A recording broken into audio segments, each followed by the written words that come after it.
I'll have a set of background papers to take delivered to the airport. You can study them during the flight. I want to know what's happened to Strangways. Oh dear me, I'm terribly sorry. The Alfa Romeo 145. It's one of the rarest cars in this class from the 1990s in 2019. But is it any good? Should you care? Why, let's find out, shall we? Alfa Romeo, andiamo. We don't have to wipe away the tears. From time to time we wouldn't lie.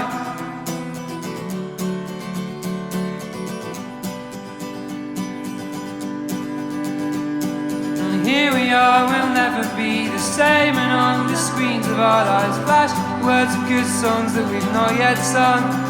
And we're not worried about the future, and we're not guilty about the past.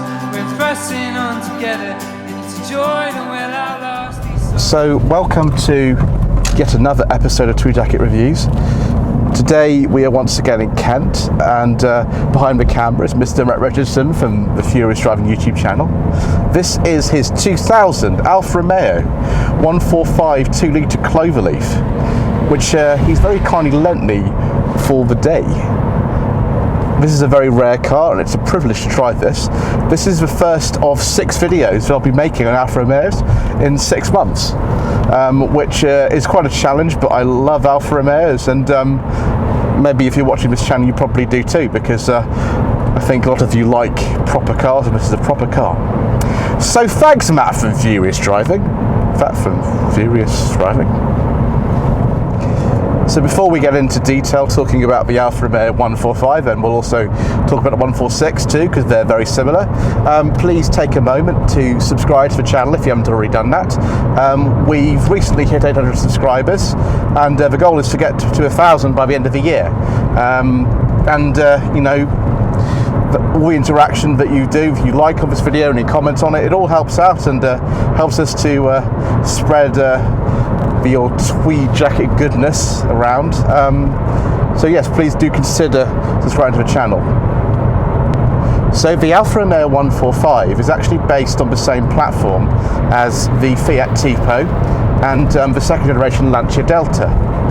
It was also used on some other cars like the Alfa Romeo GTV and the Spider, which kind of look a bit similar to this in some ways. This particular car is the last year of production for the 145, and it dates from the year 2000. It's fitted with a 2-litre Twin Spark fuel injected engine, and it develops 155 horsepower. 0 to 60 time, I believe, is in a region of about 8.1 seconds, although I could be wrong about that. There were various trim levels available on the 145 and 146. From launch, you had the option of just a car that would be called just a 1.6, for example. You can also add the Lusso pack onto that, so 145 146L. And then at the top of the range you had the Cloverleaf like this, or you had the TI if it was a 146. Later on there were other trim levels introduced, so you got things like the Junior, which was like a sort of warm hatch version, and then the Sport and Lusso packs. And then right at the end, of course, there was a mild facelift in 1999, and I do like the look of these really late cars, actually, like this one.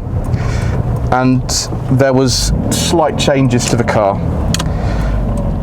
They only made these cars for a very short time, actually. Only 6 years in the case of the 145 and 5 in the case of the 146. So there aren't very many around. There are less than 100 145s on the road in Britain now, which is astonishing. The rarity of these cars is absolutely, utterly brilliant in some ways, and frustrating in others if you had to get parts of something like that.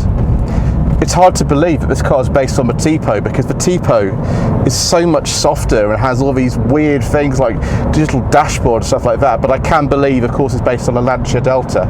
Although the Lancia Delta second generation, everyone seems to have forgotten about that, because of course they were still making the HF Integrale from the previous generation in parallel with it. So the particular floor plan that this car had quite an interesting and varied life. The engines available in the Alfa Romeo 145 and 146 were a 1.4, 1.6 and 1.7 litre boxer engine at the beginning, which had been actually taken straight from the Alfa 33. And then in 1997 everything changed. They scrapped all the boxer engines, which were actually longitudinally mounted in a 145, 146, and replaced them with twin spark units of 1.4, 1.6, 1.8 and 2 litre capacities. Now, this was a bit interesting because they're actually transverse. So you'll see an insert of the engine. It's a transverse engine with a nice aluminium cover on it. The power outputs for these engines, 1.4, bear that in mind, it wasn't sold in Ireland, it wasn't sold in Britain, it was only sold in Ireland and on the continent. That developed about 90 horsepower with the boxer, and then with the twin spark it was 103. The 1.6, which Jeremy Clarkson actually tested in 1994, that developed the same power as the 1.4 twin spark, 103, and then it was upgraded to about 120.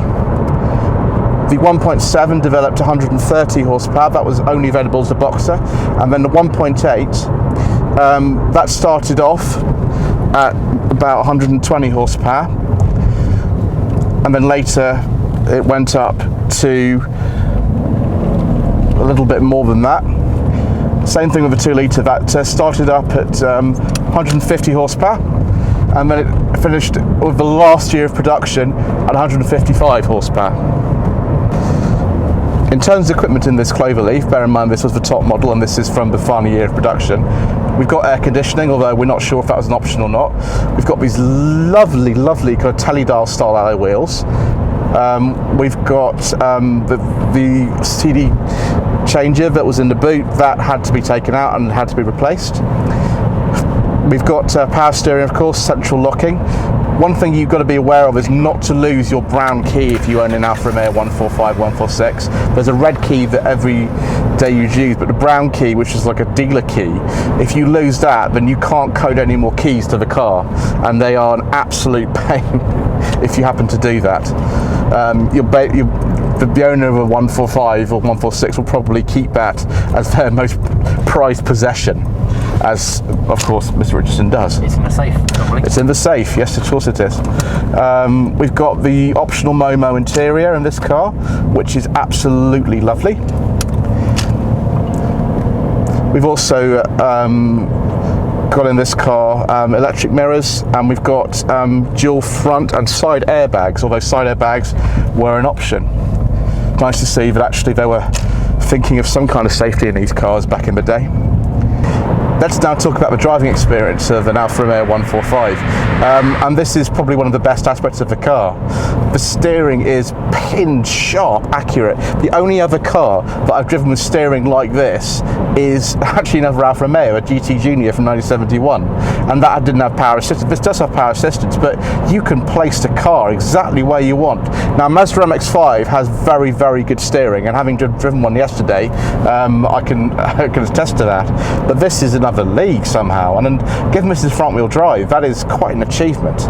The ride is a little bit on the firm side, particularly because this is the Cloverleaf, and so you do have firmer suspension in this, although this is a standard setup, it hasn't been modified in that way. The noise as well from this twin spark engine, it is just a visceral, guttural roar. It's like music. It reminds me of, I don't know, Pavarotti or something like that. Very dated reference for you. Oh, period for the car, though. Period for the car, yes indeed, sir. The whole experience, I mean, this interesting driving position, it's a lot more comfortable than GT Junior, I must say, but you do feel like, you know, you have to have your sort of arms and legs in a certain way, and it's designed for someone who's got really long arms and really short legs. So it's just, you know, a typical Italian car driving position. The turning circle of this car is atrocious, so it's absolutely appalling. You do get this really accurate steering, but that does mean that the car has hardly any turns from lock to lock. And when you're trying to manoeuvre, as I was earlier, it didn't come exactly as a shock because I had been warned about it, but it was something obviously to bear in mind. This is a very different experience from an EK9 Honda Civic. In terms of fuel economy, In this particular car, you might get 30 miles per gallon, you might get 35, but this wasn't a car designed for economy. I mean, you could obviously buy a diesel 145 or 146, but I wouldn't be able to tell you about that.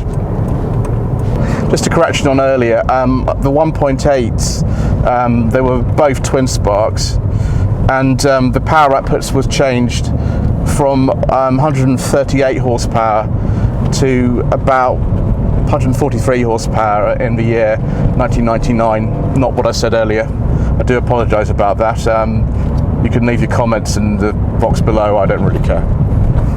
In terms of the styling, the front end really kind of slopes away very dramatically. The only other car it reminds me of from that era would be something like the Rover R8, the 200 and 400, which was still in production at the time this car was launched. The 146 looks a lot more conventional. It's got 5 doors. It hasn't got this amazing kind of split rear window, which is a very distinctive feature of this car. I think the car's very handsome. I think the back's particularly nice. I also like the front. It reminds me of the 166 as well, which I know is another controversial Alfa from the same era. But I do like it. This colour is absolutely beautiful. I prefer this to red, actually. You know, that sounds a bit terrible, but that's just what I prefer. And yes, it is just a joy to drive on these lovely Kent country lanes this morning. The gear change in this car is another thing that reminds me of a GT Junior. It's in a much better position, and it has that same level of accuracy, but both 5-speed gearboxes actually. They had 5-speed gearboxes in 1971, which is amazing. This car's done 119,000 miles, so it's not in the first flush of youth in some ways, but this is probably one of the nicest conditions that you'll see a 145 in, given how rare they are. They do rust though, like any car from the 1990s, and MX-5s are the same, and loads of others, Rovers, you know, you name it. This car's had attention to the floor pan, it's had attention to the cells, and the strut towers have also had some kind of work on them too. But you don't really buy an Alfa for reliability. You don't buy the Alfa for its resistance to corrosion. You buy it for the driving experience. And oh my goodness me, this exhaust, which I think is standard, makes the car sound absolutely incredible. And it is a joy to drive this, even with the compromised driving position, even with the slightly firm ride. It is a joy. The clutch and the accelerator do get a little bit of getting used to if you're used to, I don't know, a Honda Civic, something like that, but that's all part of the Alfa experience. We don't have to wipe away the tears. From time to time we wouldn't lie. This does not feel like your typical hatchback of the 1990s. It feels like a much older car. It's got such responsive steering, it's got a lovely gear change. I'm not sure this would be the ideal daily car for a lot of people, but it is an Alfa Romeo after all, and therefore you just have to love it for all its quirks. Anyway, let's look at the 145's more practical side now and have a look in the boot.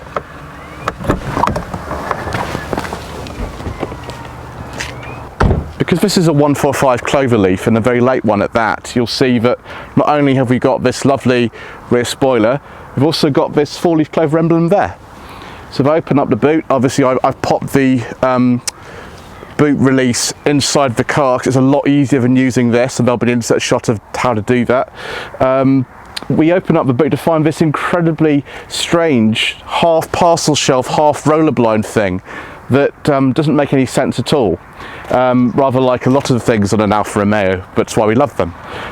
If we just pull the boot carpet here, you can see we've got a space over spare wheel and all the tools in there, and as Mr. Richardson pointed out in his video, there's a nice Alfa Romeo Twin Spark branded cover for your tools. If I just place that back there. One of the things that I find very interesting about this car is the design of the tailgate. So you'll see, as Matt again pointed out in his review, that this piece here comes quite a long way back in the roof of the car. It reminds me of the 156 Sport Wagon, which was released a few years after this car. It's an interesting design anyway. I mean, the centre where this car was designed certainly produced some interesting cars in the 1990s. Because the 145 is a 3-door car, obviously you could get the 5-door 146 as well. We're going to have to film this at a different angle. Getting into the back of a 145 isn't as difficult as you might imagine, because the dashboard recess on the passenger side, which we'll cover more in the front section, means you can slide this seat all the way forward. And once you're in here, it's quite comfortable. Once you're in the back of here, headroom's actually surprisingly good. I'm 5'11", and I've got plenty of room. If you had the passenger seats slid forward like this, you'd have lots of knee room as well.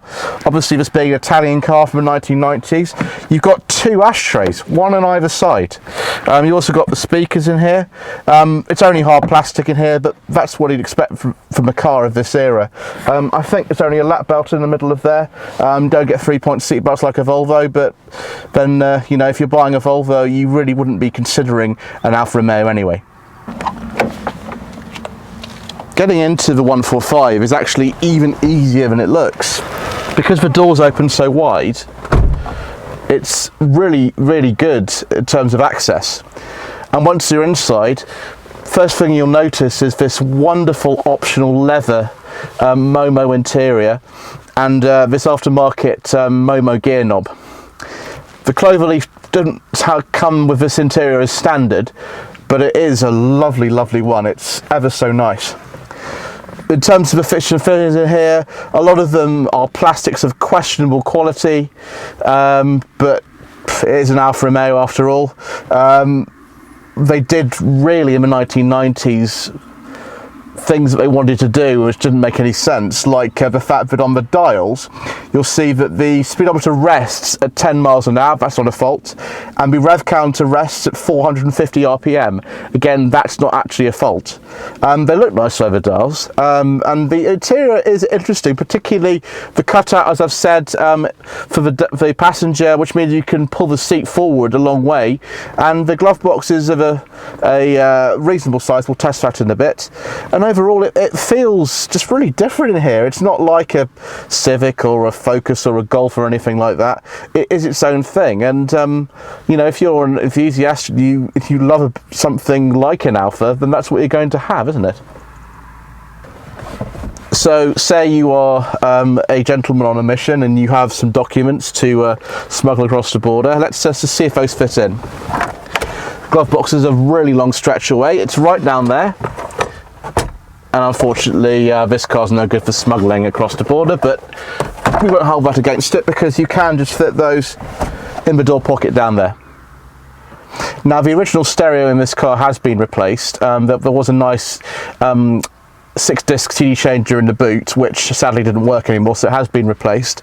The actual position of this unit reminds me of a Renault 11, and that it's right down at the bottom and it's a little bit difficult to see. These heating and ventilation controls though are very easy to see. They're right up here, and they don't actually feel as bad as I think some people would say that they do. They feel okay. Obviously, like a lot of older cars, the fan only works with a top speed. The air conditioning controls are here as well. Below that we've got this little diagram to show you which doors are open. Because it's a common part for the 145 and 146, it shows rear doors, which this car doesn't have. The boot release switch is here and has light switches there, and that's for the fog light. There's another fog light control on the stalk just there too. For once, we've actually got a clock that shows the correct time, which shows attention to detail, which is very nice. And then below that we've got another ashtray and a cigarette lighter, and I can't think of probably a worse position to put that for modern USB chargers. I love these instruments. I mean, I know that the needles park in a stupid place, but I love these instruments. These remind me of older Alfa Romeos from the 70s and 80s very much. And you've got the Crusader and the Snake and the Cross of Milan in the middle as well. The car lacks a oil pressure gauge and a voltmeter, which is what I'd probably expect of a sporty car like this, but we're not going to hold that against it. The stalks themselves are an absolute work of art. It's like they've come out of some kind of design school. They don't feel particularly nice, but they have lasted 19 years, so obviously not as flimsy as you'd expect. The rear window switch though isn't on the dashboard, it's actually on the end of the wiper stalk, which is interesting. And if you want to operate with wipers, the speed is controlled by this kind of slider here as opposed to the position of the stalk like that, and that's an interesting design choice. The indicator stalk has the fog light switch on it, which actually is similar to the MG3, funnily enough. The steering wheel itself is lovely to hold. This being a Cloverleaf, it's got the red stitching, again similar to an MG3. I don't know why I'm making comparisons with that today, but I am. We've got again the airbag in here. Now, this being a very late car, the 2000 model year, we've got dual front airbags and also side airbags, which were an optional extra. The door panel again is interesting. The electric window switches are in a very unusual position just here, and of course there are just 2 of them. But they're actually come really nice and easy to hand. I'm surprised about that. The vents on the door as well. Now, that's not so unusual. There are some other cars that are a bit like that too. But again, that's in a really good position. The door handle is a chromed one that feels really solid actually. And yeah, so overall, it's actually quite thoughtfully designed in places of the interior of this car. Some bits are a bit strange, but other bits are really good. It's certainly not a dull place to spend time. In terms of visibility, the view out the front is very good. This is sloping a little bit, and the bonnet slopes away massively. The front of the car is very low indeed, so that might be an issue when parking. The rear, it's actually quite good because you've got this interesting design choice where there are these 2 rear windows on either side. It's actually quite easy to see. There's not too big of a blind spot there. The rear window itself has got the cutout at the bottom, which looks lovely actually. It's a beautiful design, and that does help with rearward vision. The other thing I will say about the mirrors, they're a little bit small, and the switch isn't on the door, it's actually down here, which again is interesting. And then there's a tiny little thing which isn't even a cup holder. You can't fit a pen in there. I don't know what you put in there, possibly a credit card or something. Then we get to the handbrake lever, which doesn't really come up to the standard of the rest of the interior, shall we say. But then again, how often are you going to get to drive a 145 or 146? They're very rare cars, and this is one of the quirks and features, as Dr. Miro would say. Right then, in conclusion, what do I think of this amazing Alfa Romeo 145? Well, it's very difficult to actually find one of these, particularly in this kind of condition. And they are something very unique. I have personally liked the styling, you might not, that's a sort of personal opinion I suppose. But what you can't deny is that the engineering of this car is absolutely fabulous, even if some of it doesn't work properly. Oh, excuse me, I'm terribly sorry. The Wolfer PPK 7.65mm with a delivery like a brick through a plate glass window. The American CIA swear by them. Thank you for watching this episode of Tweed Jacket Reviews.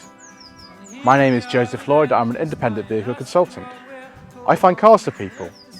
Please subscribe to the channel if you'd like to do that. Don't forget to like this video and to leave a comment below. If you wish me to source a car for you, I'd love to do that. My website is www.lloydvehicleconsulting.co.uk. Please use the Contact Me page on my website to get in touch. I've got a Facebook page as well. It's facebook.com/Lloyd Vehicle Consulting. Thank you. Can I get away from that? Yeah, definitely that. Whoa!